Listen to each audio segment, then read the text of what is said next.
Welcome to the OK Let's Learn podcast. This is two podcasts in one where we dive into tons of great stories and books, and another where we just dive into tons of interesting topics. My name is Kevin O'Keefe.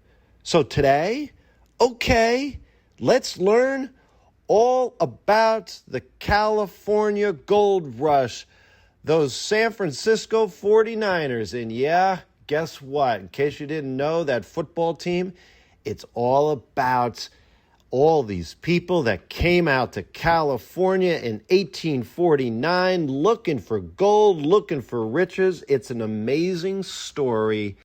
And you can definitely go back to all my previous episodes that kind of lead up to this time. All the episodes, you can start off with the 1811 episode, everything leading up until the War of 1812 and all those episodes. Then we started pushing west, starting off with Robert Fulton and the steamboat that allowed us to move quicker and upstream. Then we had DeWitt Clinton in the Erie Canal episode, which allowed us to head off into the Midwest, right? That's Ohio, present-day Indiana, Kentucky, Tennessee. This was known as the Northwest Territory back then, the old Northwest, Ohio country. Guess what? People really hadn't gone west of the Appalachian Mountains. And so here we are now with people deciding to get out there and then push further west. Episodes we had on the Oregon Trail, we had the Pony Express episodes, and even the Transcontinental Railroad. But what we didn't have and what we haven't covered is this huge time period that led up to the Mexican-American War. There were only 24 states after the War of 1812. And yes, most Americans lived east of the Mississippi River. Large sections of what we know today as the United States, no one had been there. The western part of our continent of North America was out there, no one knowing anything about it. So we started, as I said, pushing westward. California, today's California, wasn't even part of the United States. It was Mexico. It belonged to Mexico. Before that, it had actually belonged to Spain. This region was enormous. Mexican California stretched from modern-day Oregon all the way down to Baja California. It was mostly Native Americans that lived there. In the 1840s, historians estimate that there were roughly 150,000 Native Americans that were living in California compared to maybe 15,000 settlers that had European or Mexican background. In most of the regions, the Native American people outnumbered settlers by more than 10 to 1. The earliest non-native settlers to California, like I said, mostly Mexicans and people from Spain. So they built ranches, they built missions, religious missions, small towns along the coast. So places that we know today, Los Angeles, Monterey, and ultimately Yerba, listen to this, Yerba Buena, which later became San Francisco. They were tiny. California was isolated from the entire United States, not just the eastern part because of obviously the Appalachian Mountains and the Mississippi River, but the Colorado Rocky Mountains. No one was out there and there was no reason to go out there, right? That made sense. And certainly the reason that they weren't out there, it was hard to get there. There was no transcontinental railroad yet. So to reach California from New York in the 1840s, you had only a few choices. Like we mentioned in our episode on the Oregon Trail, you could travel by wagon. That would take 5 to 6 months if you made it. Families faced disease, you name it, crossing rivers, starvation, broken wagon wheels, attacks from Native Americans. So what we referenced before is that most people didn't go to California. They were going to Oregon. Why? Because Oregon, the word was that their farmland was fertile and the climate was better. California was seen as, no, it's kind of remote. And yeah, keep in mind, controlled by Mexico. That was a biggie. Very few Americans, obviously, for that reason, had no purpose for going there. But everything changed in the 1840s.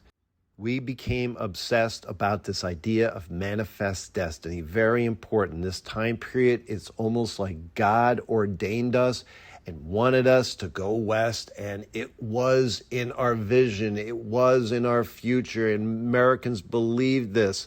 So from sea to shining sea, this land belonged to us. That was the idea. And one of the biggest believers in this idea was a fellow by the name of James K. Polk. He wanted more territory. He wanted Texas. He wanted California. He wanted the Pacific ports for trade and shipping. Who was he, by the way? Yeah, he was our president at the time. I mean, just to digress for a second, he is so underappreciated. He deserves an episode for all that he did. Just in terms of the map, looking at the map before he became president and then after he left, our country was never again the same. We had so much more territory. So, Mexico, who controlled the territory at the time, of course, they didn't want to give up their northern territories, but unfortunately for Mexico, what was happening is, like we talked about, little by little, more and more Americans were heading out there. And this was so far north of the capital at the time, down in Mexico, that they really didn't, number one, have control over the area because it was so far away. And number two, they didn't take advantage of so many of the resources that they had. They were just very simply stretched thin. Tensions exploded after the United States annexed Texas, basically took Texas from Mexico. That was 1845. And soon fighting began in what we now know as the Mexican-American War. The war was controversial. Some Americans supported it, others didn't. And one of the people that didn't support it was someone you may have heard of, Abraham Lincoln. Again, you can go back to my episode about Abraham Lincoln before the Civil War. He questioned whether Polk had been truthful about how the conflict began. Polk, no doubt, took advantage of getting into the war. Like I said, he was looking to expand the United States. But despite criticism, the United States quickly won this war. And like I said, the map was changed forever. In 1848, after Mexico signed the treaty to end the war, which was the Treaty of Guadalupe Hidalgo, they gave up, listen to this, all of present-day California, Nevada, Utah, most of Arizona, parts of New Mexico, Colorado, and Wyoming. Yes, we were now sea to signing she. But then, almost unbelievably, just days before the treaty was officially signed, a gentleman just happened to glance down in the water and found something that changed the country forever.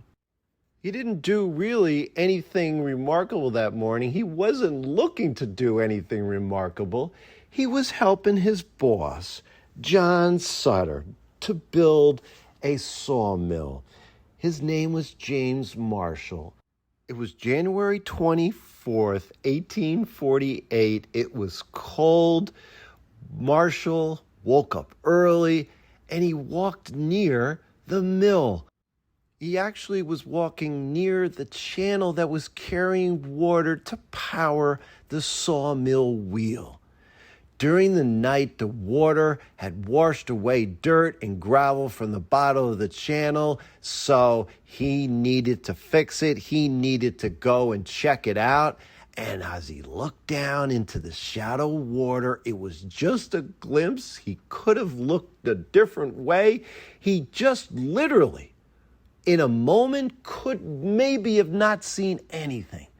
But in the sunlight that was there, something was shining. He looked down. It was a small yellow pebble. bent down, he picked it up. At first, it was like, no, could this be gold? He ended up going in and tested it. Now, this is the wild, wild west. There was nobody there. There's no laboratories. So listen to what he did. He took the flakes and beat them between two rocks to see if the pebble would break or crumble. Because real gold is malleable, it flattened and bent without breaking. Check mark. He bit down on the metal. Real gold is relatively soft and will show the indent of a tooth, right? Fool's gold, which is pyrite, is hard and brittle. Check mark. Right near the sawmill in a home was a cook. Her name was Jenny Wimmer. She put one of the pebbles into her soap pot, which was filled with this boiling lye and tallow. It just made these mixtures that basically were used to make soap. Real gold doesn't react and doesn't tarnish. So the pebbles came out of this mixture in the pot perfectly clean. Check mark. And finally, to kind of verify, like it was like a weight test, they placed the metal on one side of a balance scale and Mexican silver coins of a similar side on the other. The gold was definitely heavier. Check mark. Now, just a few days later, you've got to put yourself in James Marshall's shoes. What was he going to do? What was his next step? You're talking about a time and place with certainly James Marshall. Listen, he was more well off than most people. He ran this sawmill. He was in charge, but still he had nothing.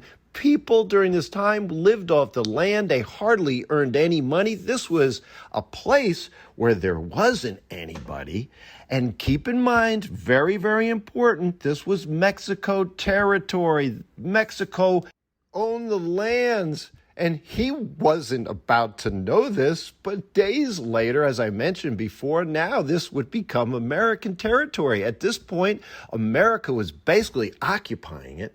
So who was in charge? Who owned the land? Everything was up in the air, and this is the environment when James Marshall got on his horse and went down to see his boss, because this is what he figured he had to do. He worked for John Sutter. This was John Sutter's property, or at least he thought it was. Listen to this. He owned the land where the gold was found, was part of 50,000 acres that Sutter was given to him by the Mexican government. And it was actually centered around his fort, which was near Sacramento. So Marshall, where he was building his mill, his sawmill, was 40 miles away. So Marshall gets on his horse, they get down, and immediately after walking into Sutter's home, they go into a room, they lock themselves in, and Marshall pulls out a white cotton rag that had about an ounce of yellow flakes and small nuggets. And they did some more tests. Listen to this. Sutter actually had an encyclopedia. They looked up gold, all of its properties, everything about testing it. And so they did some more testing. They applied nitric acid to the metal. Again, because it did not tarnish or dissolve, they knew it was pure. By the time they were done, they realized that they had 23 carats of gold. Now, the big problem. What would they do with this discovery? I mean, you would think such a huge opportunity. They are going to be rich beyond their wildest dreams. It turned out to be just the opposite. Word got out quickly. Remember, this wasn't as much as Marshall and Sutter wanted to keep it in-house. There were people that had seen Marshall get the pebbles from the river. There was Miss Wimmer, the cook. Again, the workers all throughout the sawmill, the families. Little by little, the word got out. I mean, think about it. Sutter's immediate concern turned out to be the huge reality.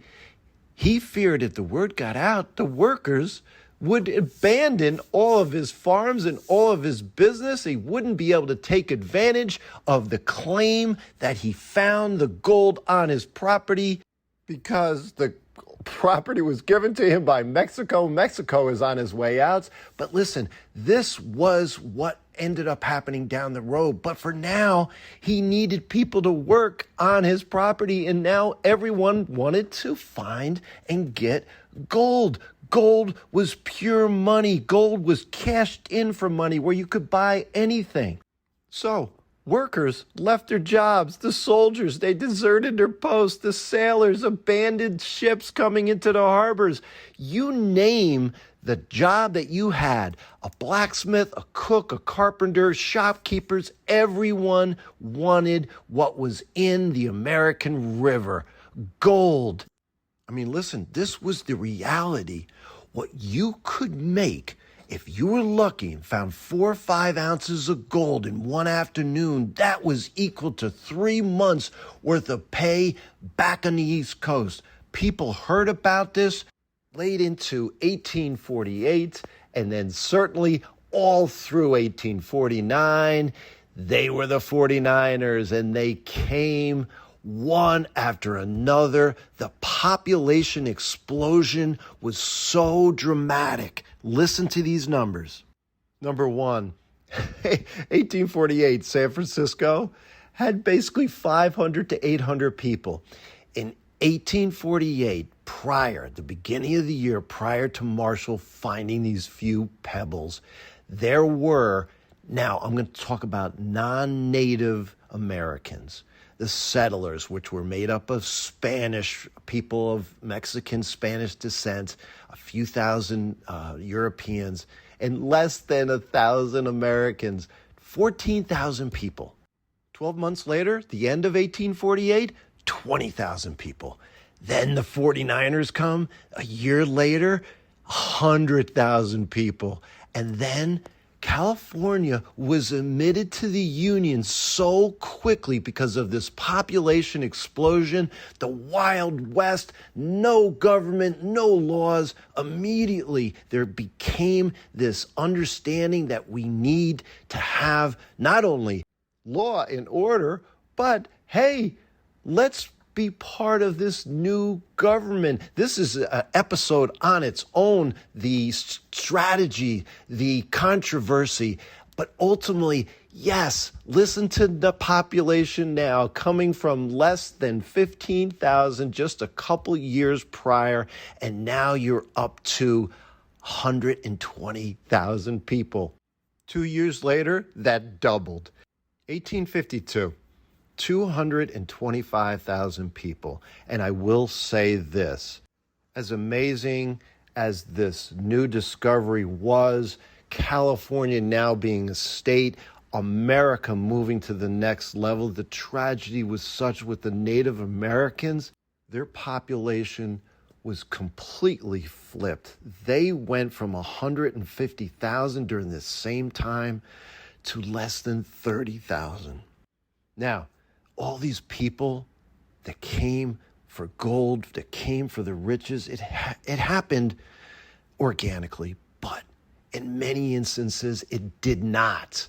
There was a purpose. There were some people that made lots of money and were hugely influential to get everyone out there right from the beginning. This cannot be overstated. And one of the men that was responsible for doing this was a fellow by the name of Samuel Brannan. He was smart. He owned a store in Northern California. When he heard about the discovery, he quickly, listen to this, bought up huge supplies of mining equipment, everything around the area in terms of shovels, pans, picks, boots, tools. Yeah.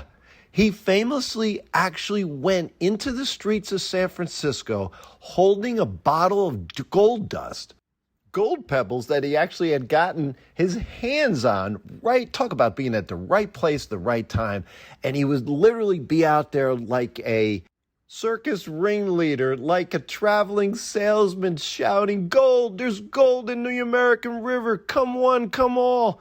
And what did he do? He obviously had all these people then come in and buy up all of his equipment that he was the only one that had. He Jacked up the prices, made a mince, but here was the result of him spreading the word. Thousands arrived. The lucky ones were ultimately in the beginning. When they panned for gold, they found some, but they had to literally hide them in their pant pockets, and they were constantly under threat. Again, no law, no order, no banks, right?